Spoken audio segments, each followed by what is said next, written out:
क्या आप तैयार हैं? ध्यान से सुनो।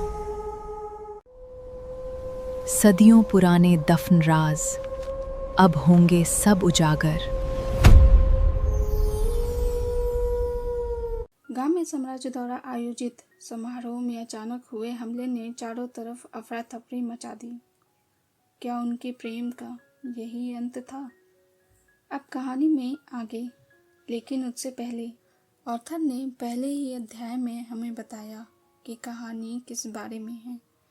प्रेम, आकर्षण, वर्षों की प्रतीक्षा, वर्षों की तलाश, साजिशें, धोखा और युद्ध। लेकिन किसी भी कहानी में आगे बढ़ने से पहले यह जरूरी होता है कि हम कहानी के मुख्य किरदारों के बारे में जान लें। वे कौन हैं, कहाँ से हैं, उनका स्वभाव कैसा है और उनके मध्य संबंध कैसा है। इसी दिशा में प्रयास करते हुए ऑथर ने इस अध्याय में उनका परिचय दिया है। अब कहानी में आगे।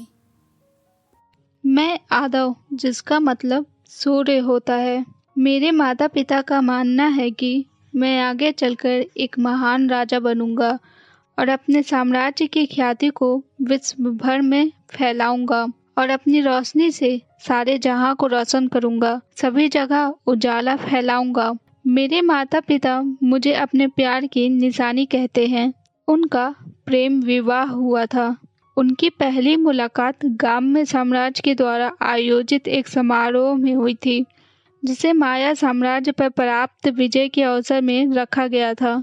इस जंग में गांव में निया माहो साम्राज्य के साथ साथ एक दो और साम्राज्य ने हिस्सा लिया था। मेरी माँ निया साम्राज्य की राजकुमारी थी और पिताजी माहो साम्राज्य के राजकुमार थे। आज मैं 12 वर्ष का हो गया हूँ। मुझे गुरु अर्थ के गुरुकुल भेजा जा रहा है, जहाँ मैं राजा बनने के लिए जरूरी सभी विद्याओं और कलाओं को सीखूंगा। मेरी माँ बहुत चिंतित है कि उनका पुत्र 8 वर्षों के लिए उनसे दूर हो रहा है। वह वहाँ अपना ख्याल कैसे रख पाएगा? स्वास्थ्य खराब होने पर कौन ध्यान रखेगा? पिताजी हल्के से मुस्कान के साथ उन्हें समझा रहे थे। महारानी, आप चिंतित ना होइए, वहाँ राजकुमार सुरक्षित रहेंगे। उन्हें वहाँ कोई कष्ट नहीं होगा। उदास तो पिताजी भी बहुत थे, लेकिन उन्हें पता था कि जाना कितना जरूरी है। अगर राजा बनना है तो मुझे विद्या ग्रहण करनी ही होगी। मुझे युद्ध शास्त्र, अर्थशास्त्र, राजशास्त्र इत्यादि कई क्षेत्रों में ज्ञान अर्जित करना होगा। माँ पिताजी का गुरुकुल जाना वर्जित था, तो मुझे सेनापति और कुछ सैनिकों के दल के साथ गुरुकुल के लिए रवाना कर दिया गया। सेनापति और सेना मुझे गुरुकुल सुरक्षित पहुंचाकर वापस चले आएंगे। गुरुकुल मुरी पर्वत पर स्थित है। चारों ओर हरियाली छाई रहती है। छोटे बड़े सभी प्रकार के पेड़ पौधों के समूह पाए जाते हैं। वहाँ हल्की हल्की बारिश होती रहती है, लेकिन मौसम हमेशा सुहाना बना रहता है। वहाँ से उगते और डूबते हुए सूरज को आसानी से देखा जा सकता है। गुरुकुल के द्वार पर एक दरवाजा है, जिस पर हंसों के एक शांत जोड़े की आकृति को उकेरा गया है। उनके ऊपर गुरुकुल का आदर्श वाक्य लिखा है, ज्ञान संसार का आधार है। हंसों के बाईं ओर वीणा, दाईं ओर पुस्तक और नीचे तलवार बनी है। हंसों का जोड़ा शांति का प्रतीक है। आदर्श वाक्य यह दर्शाता है कि बिना ज्ञान संसार का कोई अस्तित्व नहीं है। वीणा संसार में स्थित भावों, दुख, सुख, क्रोध, प्रेम आदि को दर्शाता है। इससे निकले संगीत इन सभी भावों का प्रतीक है। पुस्तक ज्ञान के प्रसार को दर्शाता है। तलवार बुराइयों के खिलाफ आवाज उठाने को कहता है। वैसे गुरुकुल बहुत सुरक्षित स्थान है, फिर भी गुरुकुल के सीमाओं को 50-50 सैनिकों की निगरानी में रखा गया है। गुरुकुल की पश्चिमी सीमा एक नदी द्वारा बनाई जाती है, जिसमें हमेशा स्वच्छ जल कल कल छल छल कर अपने ही मौज में बहती रहती है, मानो वह अपने ही अंदाज में प्रकृति के साथ मिल जीवन का आनंद ले रही हो। मुझे गुरुकुल छोड़ सेनापति और सभी सैनिक वापस माहो साम्राज्य चले गए। गुरुकुल में मुझे अब कई दिन बीत चुके हैं। अब यहाँ मेरे 3 बहुत अच्छे राजकुमार बन गए हैं। राजकुमार चरण, राजकुमार देव, राजकुमार एकांश। मेरी सबसे पहली मुलाकात चरण से हुई थी तलवारबाजी के अध्ययन के दौरान।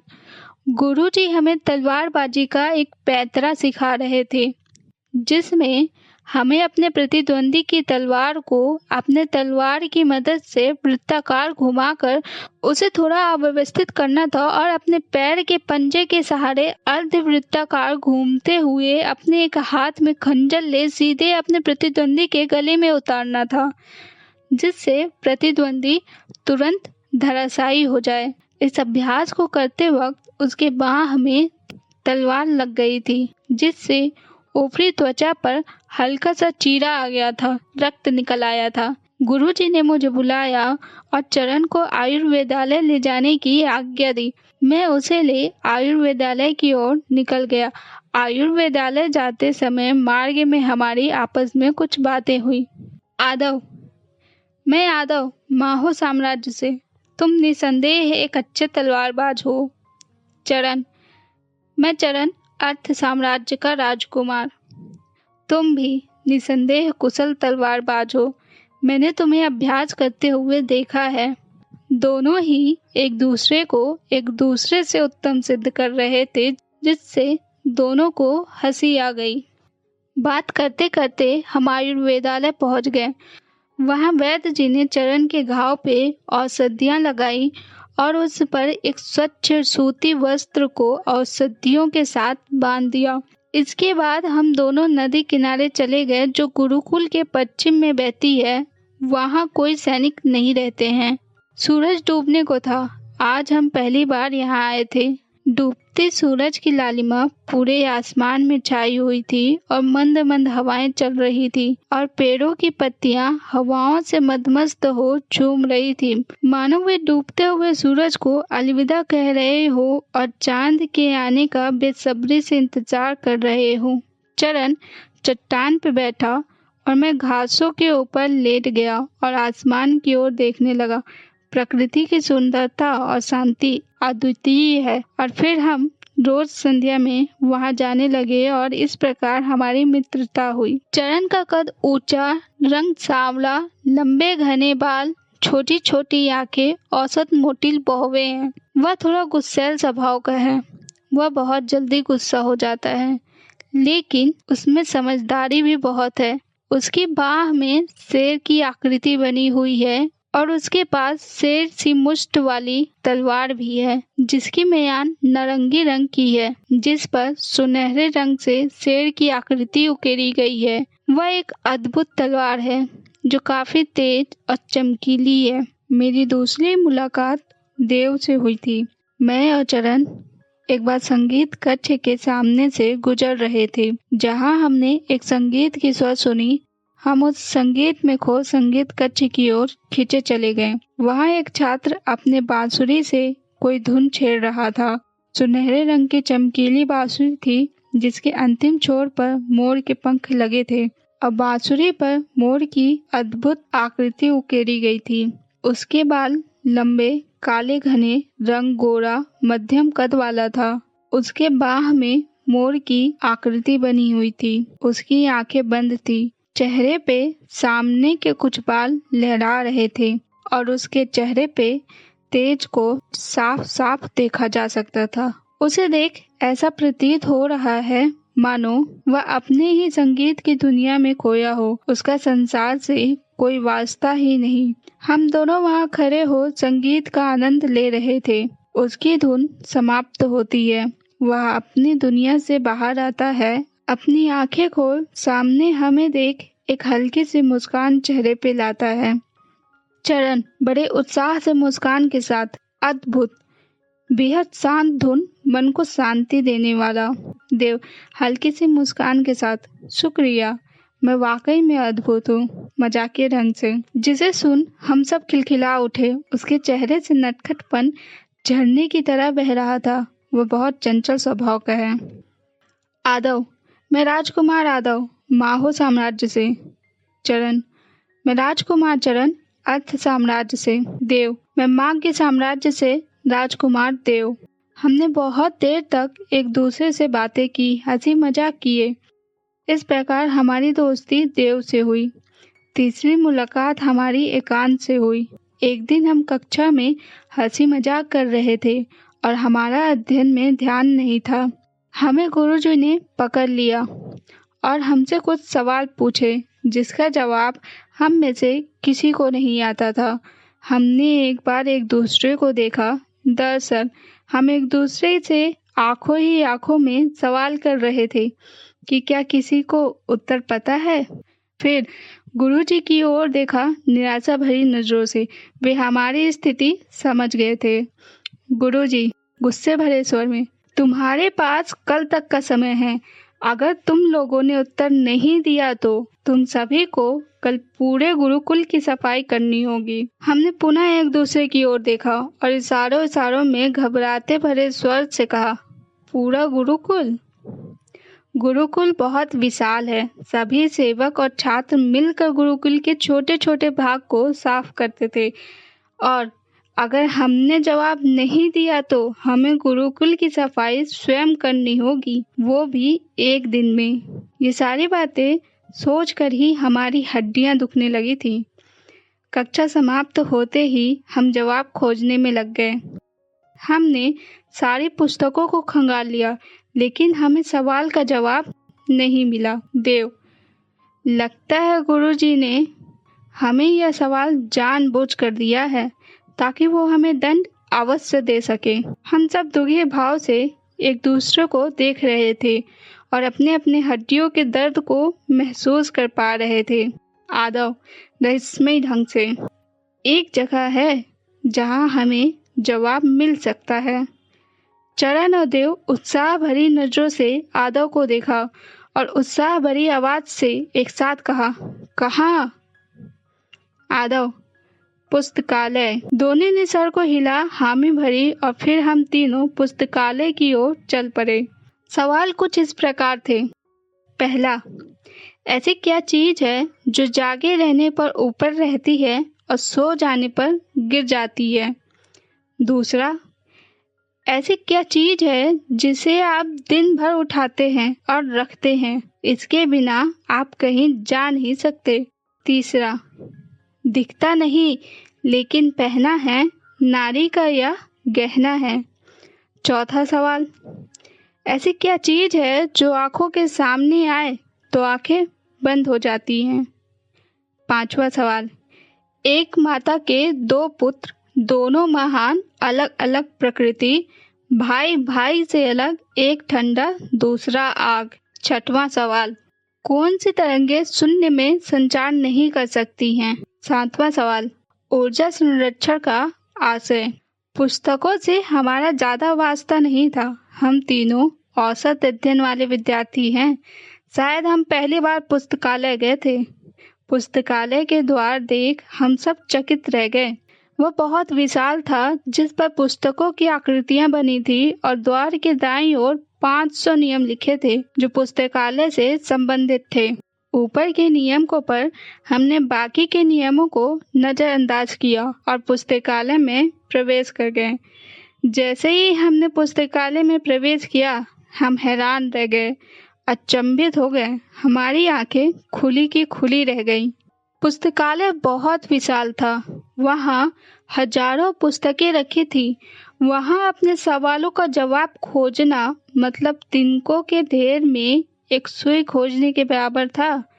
पुस्तकालय में एक एक विषय की हजारों हजारों पुस्तकें थी। पुस्तकें बड़े बड़े और ऊंचे ऊंचे लकड़ियों के बने खाने में रखी थी। कुछ पुस्तकों को पाने के लिए सीढ़ियों का उपयोग करना पड़ता था।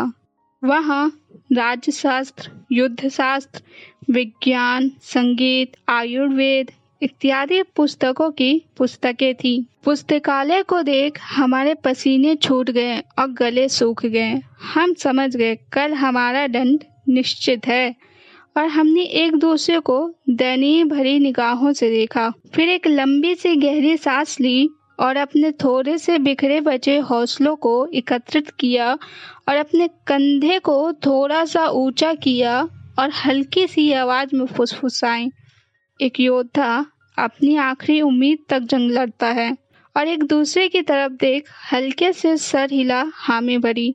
फिर हमने सवालों को हल्की आवाज में दोहराया और उन्हें क्षेत्रों में बांटने की कोशिश की और अलग अलग क्षेत्रों में जाकर जवाब की तलाश में लग गए। हमने बहुत प्रयत्न किए, हमने बहुत सारी पुस्तकें भी खंगाली, लेकिन हम अब भी अपने जवाबों से दूर दूर तक अपरिचित थे। हम सब जवाब को तलाश कर कर थक गए और एक स्थान पर बैठ गए और थकावट भरी स्वर में एक दूसरे से बातें करने लगे। देव, मैं बहुत थक गया, अब मुझ में हिम्मत नहीं। मैंने एक दिन में इतना अध्ययन कर लिया जितना मैंने अभी तक के पूरे जीवन में नहीं की। चरण, हाँ, अब मैं भी नहीं कर सकता। मैं कल सफाई कर लूंगा, लेकिन अब मैं और पुस्तकें नहीं देख सकता। आदा ने हल्के सर को ऊपर नीचे कर दोनों की बातों को सहमति दी। आदव, चलो शयन कक्ष में आराम करें। दोनों ने हामी भरी और हम शयन कक्ष जाने के लिए उठ ही रहे थे कि सामने से एक छात्र आया। मध्यम कद, घने लंबे काले बाल, मध्यम मोटी आंखें, सांवला रंग और बाह में उल्लू की आकृति बनी हुई थी। वो बेहद शांत प्रकृति का प्रतीत हो रहा था। उसने हमें सवालों के जवाब देने शुरू किए। पहला उत्तर, पलके जागे रहने की अवस्था में ऊपर रहती है, जिसके कारण व्यक्ति को आँखों से दिखाई देता है। सोने के समय वह नीचे आ जाती है, जिसके कारण आंखें बंद हो जाती हैं। दूसरा उत्तर, कदमों के बिना एक स्वस्थ व्यक्ति कहीं आ जा नहीं सकता और आगे बढ़ने के लिए कदमों को उठाकर आगे आगे रखना पड़ता है, जिसके कारण व्यक्ति आगे की दिशा में बढ़ता जाता है। इसे व्यक्ति दिन भर उठाता और रखता है। तीसरा उत्तर, लज्जा को नारी का श्रृंगार माना जाता है। चौथा उत्तर, समान आचरण की बात है। जब प्रकाश अचानक आंखों के सामने आ जाती है तो अविलंब आंखें बंद हो जाती हैं। पांचवा, चंद्रमा सूरज एक ही प्रकृति की ये संतान है, किंतु दोनों का स्वभाव एक दूसरे के विपरीत है। एक गर्म स्वभाव का तो दूसरा शीतल स्वभाव का।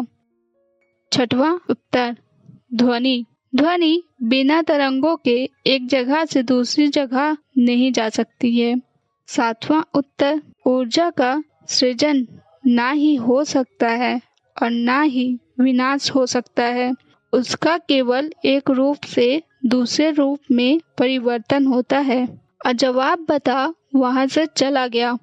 हम सब उत्साह से उसे देखते रहे। हम सब बहुत खुश थे, मानो हमारे थके शरीर में किसी ने पुनः जान डाल दी हो। दूसरी सुबह हम सभी कक्षा में गुरुजी को उत्तर बता सजा से बच गए। हम सबके चेहरे पे उत्साह की कोई कमी नहीं थी। हम सब बेहद खुश थे। फिर हम सभी ने उस छात्र को गुरुकुल में खोजा। वो हमारे ही कक्षा का छात्र था। हमने उसे उत्साह के साथ धन्यवाद दिया और अपना अपना परिचय भी। छात्र ने मुस्कुराकर हमारे धन्यवाद को स्वीकार किया और अपना परिचय दिया। मैं एकांश, नम साम्राज्य से। फिर जब कभी हमें अध्ययन में समस्या आती तो हम उसके पास समाधान के लिए चले जाते और धीरे धीरे हम एक दूसरे के अच्छे मित्र बन गए। अब हम सभी साथ में नदी के किनारे डूबते हुए सूरज को देखने जाते और वहां बैठते और आपस में हंसी ठिठोलियां करते रहते। आगे के अध्याय के लिए चैनल को सब्सक्राइब करना ना भूलें। सुनने के लिए आप सभी का धन्यवाद।